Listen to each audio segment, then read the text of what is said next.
If you compiled Victor Wembanyama's highlights for 1 week, in just 7 days, he'd produce more mind-bending, jaw-dropping, did a human really do that plays than the rest of the league might in an entire year. He's a one-man defense. It's possible he sets a new standard for defensive excellence in the 21st century. And on offense, he continues to forge a completely new player archetype.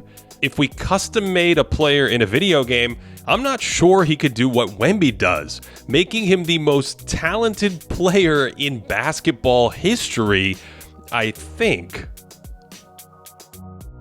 Before we circle back to talent, let's break down what we're dealing with here.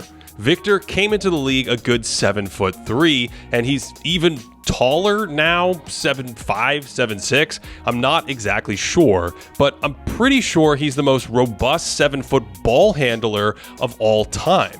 Look at how low he gets here. He's at about Harrison Barnes' belly button, and this isn't as low as some small guards can get, but his arms are so long that he practically scrapes the floor with the ball when he dribbles, and that's why this witchcraft works. He has much better control of the ball this year, is low and decisive, and strings together eye-popping combinations like this. And the release height on his shot is genuinely hilarious. I mean, this is over a 7-footer, and there's still a ton of daylight. And I'm not sure how effective double teaming with smaller players actually is. This is an easy pass if he wants it, but he can also just easily shoot over these coverages. We don't know how good that outside shot actually is yet, but at the very least, it's solid enough to be a part of his game. He's shooting 81% from the free throw line in his career, so he can stretch the floor to some degree, but he hasn't been settling for outside shots this year, instead storming the paint with his otherworldly height advantage. He's stronger than he was last season, so he can take a little contact and keep moving downhill. And that means his balance is better, so these little hand checks or bumps don't completely derail him anymore, and he's like a foot taller than Zion. This unlocks his giraffe-length strides, where he covers about 15 feet in 2 steps and barely needs to jump to dunk. So in this late clock situation, instead of settling for a pull-up 3 here, his driving game gives him high percentage options headed downhill. And this is because he can now absorb some contact, pick it up just inside the free throw line, and he doesn't have to dribble through this help defender because he just takes 1 step and he's on the edge of the paint. And we're seeing way better shot selection, using tons of up fakes to attack closeouts and get deep into the paint. And Jeremiah Fears thought he was blocking Wemby here, but no, it's a giant Pinoy step. This one's the old 7'6" guy running pick and roll with a guard, up fakes instead of firing, and it's the give and go with a Nerf hoop dunk. And I have no idea why these dudes are lunging at Victor's shot, but he's weaponized this give and go. That's a little dream shake in the step through. And this is another area where he's leveled up, going to the Hakeem Olajuwon Academy of Footwork during his epic summer of training. I know Kung Fu. And the influences are showing, with a little head fake before the catch here, then a lot of pivot work out of triple threat position, another up fake, and good night. This dude can almost touch the rim without jumping. Come on.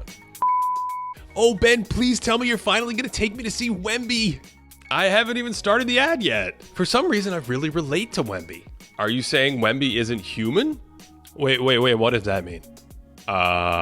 Nothing. It means that everyone else watching can use SeatGeek to score awesome tickets and watch Wemby in up to 28 metropolitan markets. If that's not enough entertainment, they have over 70,000 listed events, from concerts to festivals to sports. The tickets are rated from 1 to 10. They're color-coded, so when you see the green dot, you know you're getting a good deal. Then you can preview the view from your seat, which I love. And of course, every ticket is backed by their buyer guarantee. You forgot the deal. Ah, yes, the deal. Use the code THINKING10 for a 10% discount. Click the link in the description below, and that will automatically load the code into your account to use later. Again, THINKING10 for that 10% discount. And of course, supporting our sponsors is a great way to support us. He also improved his conditioning this summer, so he sprints all over the court like he's an endurance athlete. This is elite motor and speed for any center, let alone one of the tallest to ever play.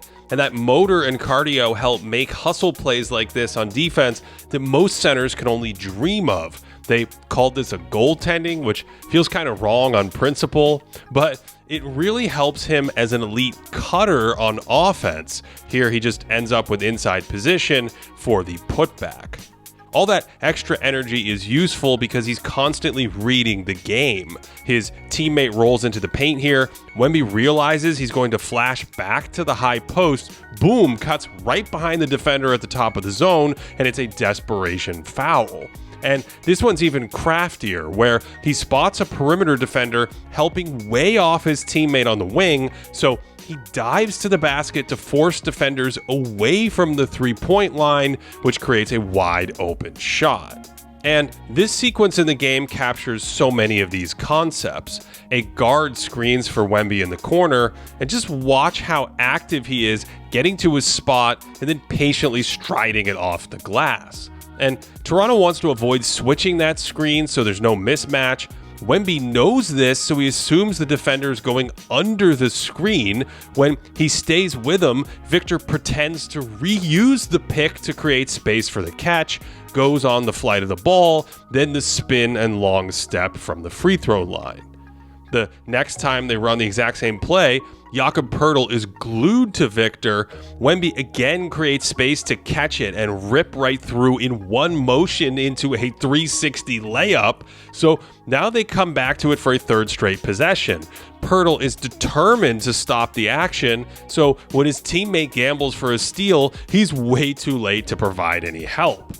As a bonus, they went to this with a slight wrinkle in the fourth. This time a wing is on Wemby, so he sets the screen first, only to turn and use the pick himself. That forces the Raptors to switch.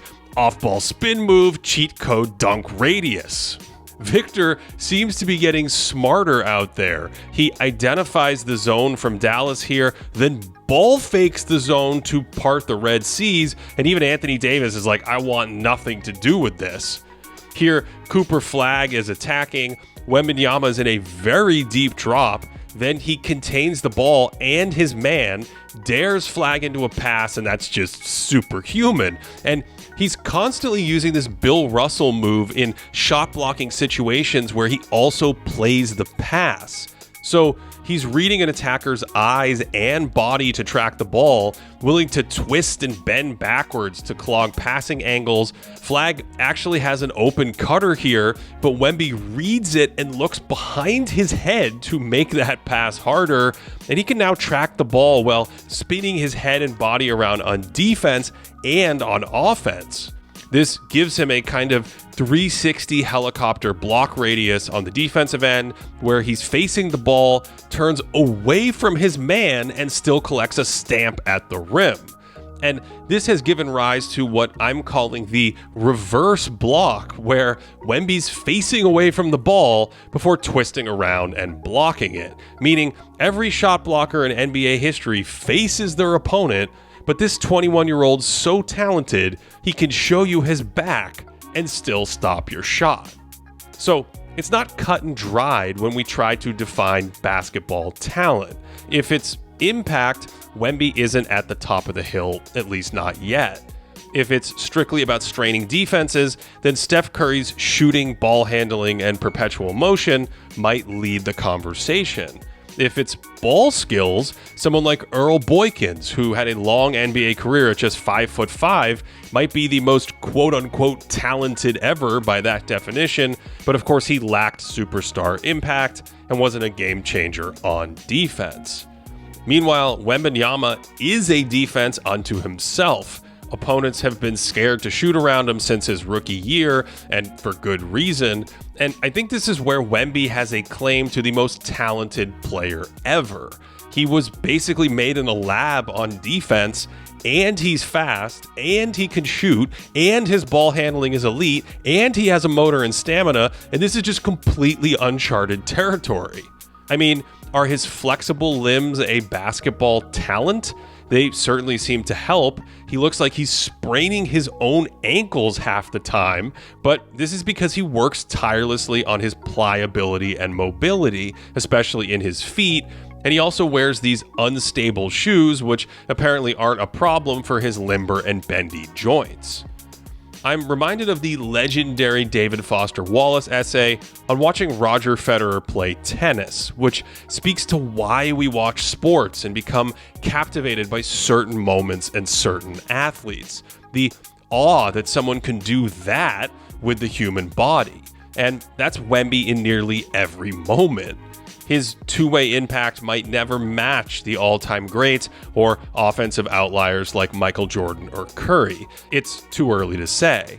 But what's truly mind-blowing about Victor Wembanyama is that he can already make so many unheard of plays on an NBA floor, and he's still somehow getting better.